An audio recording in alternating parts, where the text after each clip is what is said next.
The Oppressor Mk2, this lovely vehicle that I'm driving, should it be removed from GTA Online? That's surprisingly a question I've seen quite a lot over the last couple of weeks.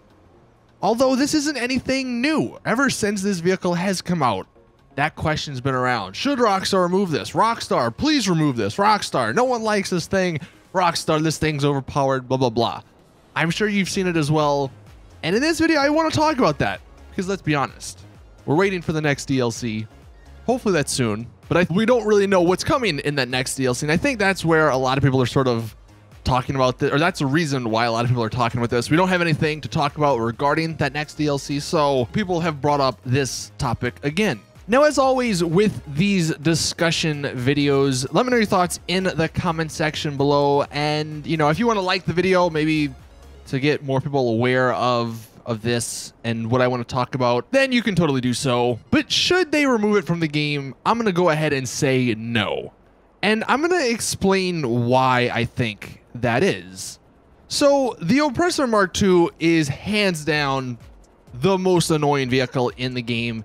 It is definitely the vehicle of choice for pretty much every griefer and has been for the last 6-ish months, 6+ months, however long it's been in the game. This has become the go-to griefer vehicle, and that's for a number of reasons. Number one, you can spawn it instantly. Now, I'm in single player here because I wanted to demonstrate something, so I can't spawn it through the MC interaction menu. But in online, you can just go to your interaction menu, and you can spawn it in, and it spawns instantly right next to you. There's no wait time. You can despawn it if you run out of missiles, respawn it, get 20 more missiles, and boom, you're good to go. So the ease of use is probably the number one reason why people use it, or the ease of getting it.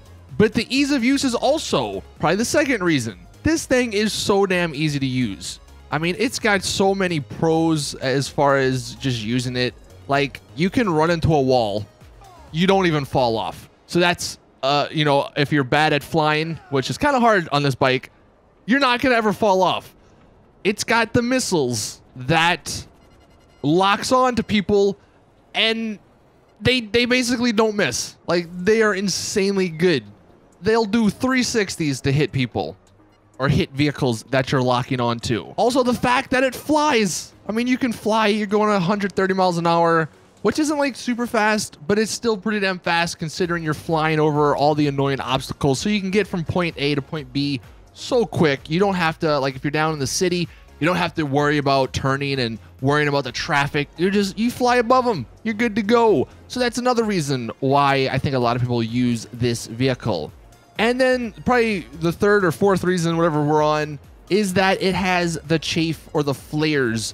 So you are a little bit harder to take out when you're up in the air. And that, I think, is one of the reasons that a lot of griefers use this vehicle, because unlike some of the other weaponized vehicles like the Deluxo and even the first Oppressor Mk1, those vehicles don't have flares, or they don't have the chase system to allow you to dodge missiles. So if someone ever did lock onto you, odds are you were gonna die. I'm sure there are a couple of other reasons that makes this like one of the most annoying / perfect vehicles in the game for griefers, but those are the main reasons. And let's talk about why I think this vehicle should not be removed and like shouldn't even be considered to be removed. And that's because it is hands down, for non-griefing purposes, one of, if not the most useful vehicle in the game, for the number of reasons I just listed. You can spawn it wherever, you can fly around the map, you can basically get from the bottom of the map down here all the way to Paleto Bay in only a couple of minutes because you're flying over everything. You can spawn it instantly. Like, it's amazing. It's so helpful for doing certain missions. It's so helpful for doing certain job activities. And them removing that would be such an unfortunate thing to happen. But what should happen is they should nerf it in a way that makes it more balanced. And the reason I say this is because it would make the game not only a lot better, but I think, and it makes sense at least to me, it would also sell more shark cards. So Rockstar, look, if you're listening, shark cards, all right, let's talk about them. the main reason why Rockstar really hasn't patched this thing or nerfed it a whole lot is because it probably makes them sell more shark cards. Not because people are going out and buying this, although maybe that is a reason, but probably because this vehicle destroys a lot of stuff. So people doing businesses or people riding around in their cars, they get destroyed by this and are like, oh my God, are you kidding me? Screw it. I'm not going to play. I'm just going to buy a shark card for $20, $30, $40, $50, whatever the case may be, and buy the thing that I want, rather than work for it and have to deal with these annoying griefers. So I think that's sort of the reason why Rockstar hasn't really patched this. I mean, the only thing they did do was nerf the speed glitch, where you could basically go up and down and go like 250 miles an hour. But that was because that was almost distracting from the shark cards, because people were finishing missions and doing things so quickly that it was hurting the bottom line, probably, for them. But see, here's what Rockstar might not be seeing. The fact of the matter is, everyone's using this vehicle. So everyone, when they get this game and they're, somewhat invested in this game, they buy this vehicle. They buy a nightclub, they buy a terabyte, and then they buy the Oppressor Mk2, because those are the three things, or those are the two things you need to purchase this vehicle. So while that's maybe, I don't know, let's just say $10 million right off the bat, if this vehicle doesn't ever get fixed, then that's it. Like, you don't need to buy any other vehicle in the game. So in the future, if Rockstar ever did want to add some newer vehicles to the game that are similar, some other Mark II vehicles, what's the purpose of buying them if this thing is an all-in-one vehicle? This thing is helpful for missions. This thing griefs. This thing is just the best vehicle for like anyone in the game, objectively speaking. And that is why I think this thing needs to be patched just a little bit, not a lot, just a little bit. I've seen some people say this thing should be removed from the MC menu. Some people said they should just completely remove the homing missiles, just have it so where you have the cannon on it, which is like worthless. Other people said that it should be regarded as a special vehicle, so you have to wait like 5 minutes and it only spawns in that one garage that's in the import and export place. And while all those things could totally be done, that would ruin this vehicle. It would ruin the purpose of it. So my proposed suggestion of nerfs to this vehicle is, number one, have it so where this thing doesn't target player vehicles. That is one of the most annoying things in the game. You're just driving, your brand new supercar, your car that you spent $2 to $3 million on, right? And you can't even drive it because some dude's gonna be up here in his Oppressor Mk2 in the city, and boom, boom, boom, and then you're dead. 3 bullets, 3 rockets, you're dead, because your supercar, your sports car, your super expensive car doesn't have any armor, and it's just gonna get blown up. And then you got to go through the process of calling Mors Mutual and doing that, and it's just so annoying. And while you don't have to pay for the insurance, it doesn't matter because you got to pay with your time, and that is probably the most annoying part. That's why a lot of us don't like this vehicle, and that's why a lot of griefers use it. So by removing player vehicles being able to be locked onto, I think that would solve a lot of the issues right off the bat. And if they wanted to go even deeper, they can maybe have it so where this does lock on to weaponized player vehicles. Maybe that could be sort of the compromise. While it doesn't lock on to supercars and sports cars, unless they're like doing a mission or something, then it does lock on to insurgents or other weaponized vehicles. I think that makes a little bit more sense. So that's the first proposed plan.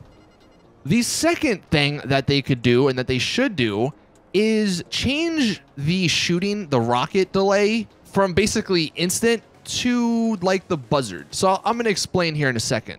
We're shooting the missiles from the Oppressor Mk2, and we can shoot all 20 of them instantly. I mean, well, relatively instantly, back to back to back to back. There's no delay between shots, right? Well, what I'm going to do is I'm going to spawn in the, what is it called? The Buzzard, which is in helicopters. And what you're going to notice is that the missiles, there is a pretty good delay on them if we don't get shot down. So before we get shot down, I'm going to shoot the missiles. And I'm just spamming the A button. And you can see it shoots 2, but then I have to wait like, what is that, 4-ish seconds before I can shoot the next 2. And this would be a great addition to the Buzzard, to the Oppressor Mk2, and it would cut down on a lot of people that just spam those missiles. Another thing, though, before I do get out of the Buzzard, hopefully I don't get shot down. Okay, apparently we have God mode on. But one of the other things, the Buzzard, Jesus Christ. All right, let's get away from the military base real quick. One of the other things, though, that the Buzzard's missiles do or don't do is that their lock-on capabilities aren't as good. So I can't really, I guess, show you guys a whole lot of what I mean. But when when these missiles on the Buzzard lock on, it's somewhat easy to get away from them. Like, they're not going to do 360 turns. They're not going to, like, go 90 degrees around a corner to kill someone. They're going to hit the corner because they're just not as good, which I think makes this really, really balanced. So if they would replace the Oppressor Mk2 missiles with the Buzzard missiles, that's another thing. And then the final proposed nerf that I have would be to also change it so where the missiles, the distance that you can lock onto is much shorter, like the Stromberg here. So with the Stromberg, you can see there's some people down there. You have to be a pretty close distance to lock on. So you can see there's people marching. Let's see, we have to be, all right, so we're pretty far away, but we're still pretty close compared to, I'm going to spawn the Oppressor Mk2 again. And you can see it's actually a lot further. So if I go ahead and find the Oppressor Mk2, and we're going to go ahead and quickly upgrade it. So we have missiles, and we can still lock on. We're a good distance back, and we can still lock onto those people way further away. So by increasing or decreasing the distance that you can lock onto, I think that would be another really great nerf to the Oppressor Mk2. So those were my, I guess, 3 sort of proposed nerfs to make this vehicle balanced. It would still make it really good, and it would still be annoying to an extent, but it wouldn't be as annoying. It wouldn't be as good as it is now. And I think it would definitely let a lot of people try out other vehicles and other weaponized vehicles instead of just choosing this one. Like, if this vehicle wasn't the all-in-one best vehicle in the game, people might actually try some of the other Mk2 vehicles, or maybe even some of the arena vehicles. Rockstar, right? So Rockstar, if you are listening, that's the reason you may want to think about nerfing this, right? Don't care about what we think as the community, okay? Think about the shark card sales. I feel like that's an easy way to put it. So that is it with the video. This may have gone on a little longer than I wanted it to, but I just wanted to discuss this topic about the Oppressor Mk2. Let me know your thoughts in the comment section below. Thank you all for watching. Please drop the video a like if you did enjoy. And as always, I will see you guys in the next one.